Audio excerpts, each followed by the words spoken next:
So, students, as I have already discussed in the last, I have written a research paper on this small scale industry energy management. The paper was an overview for demand response and management.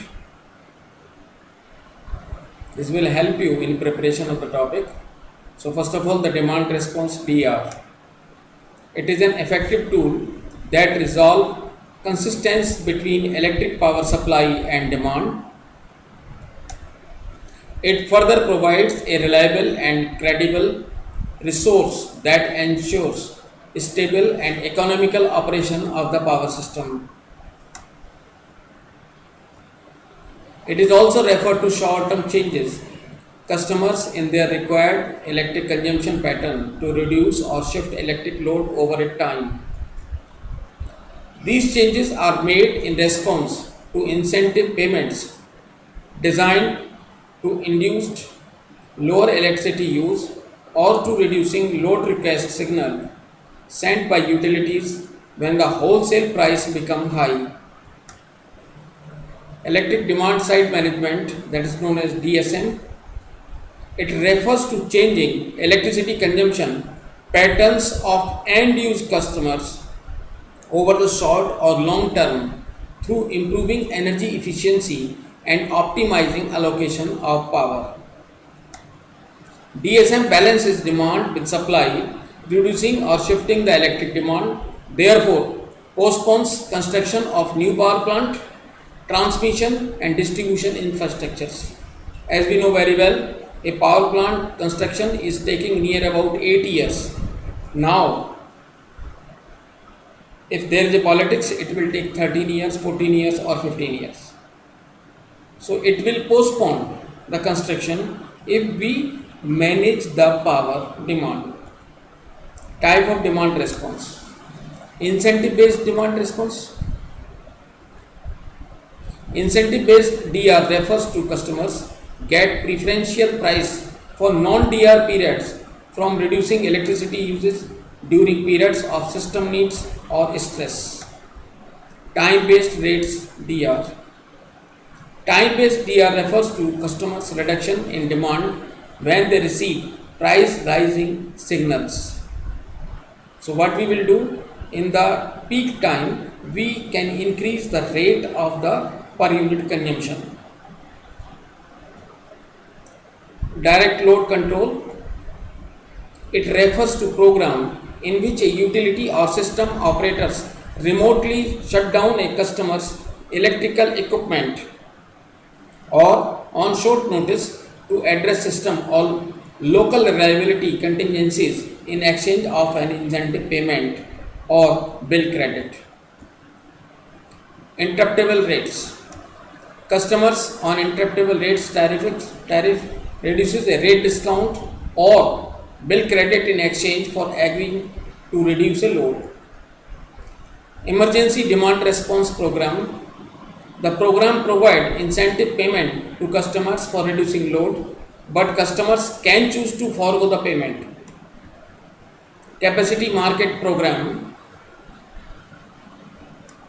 Customers commit to provide a pre-specified load reduction when system contingency arises and are subject to penalties if they do not curtail when so directed. Demand bidding program.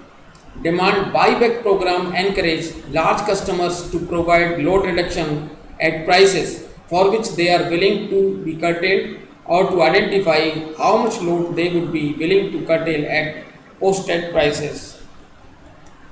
Time based rates demand response, time of use rates. This is the oldest and most prevalent DR program and can be implemented in particular seasons or throughout the years. High demand month of a year or hours of a day based on the historical experience are set to be higher price rate and lower rates are set at off peak times. Critical peak pricing. CPP events may be triggered by contingencies or high price faced by the utility in procuring power in the wholesale market. Real time pricing. It is directly reflecting the wholesale price of electricity so that customers can plan ahead to reduce demand in response to supply. Demand response application in a air conditioning system. Passive thermal mass storage. Decreasing the indoor operative temperature to pre-cool the building. It can be used in building with high thermal mass and good heat storage and insulation. Global temperature adjustment. Increasing the space temperature set point for an entries or for an entire facilities, thereby reducing the electric load of air handling and refrigeration equipments. Duct static pressure decrease. You know the duct. Duct is the space by which we are giving the cool air normally in the air cooled system. To decrease the set point of the duct pressure by modulating either the space, the fan or the position of the inlet guide valve. Fan variable frequency drive limit. Limiting or decreasing the fan variable frequency drive speed or inlet guide vents to reduce fan power. Supply air temperature increases. Increasing supply air temperature set point to reduce the cooling load. Fan or end unit quantity reduction. Shutting off part of the multiple fans or end to reduce fan and cooling load. Chilled water temperature increases.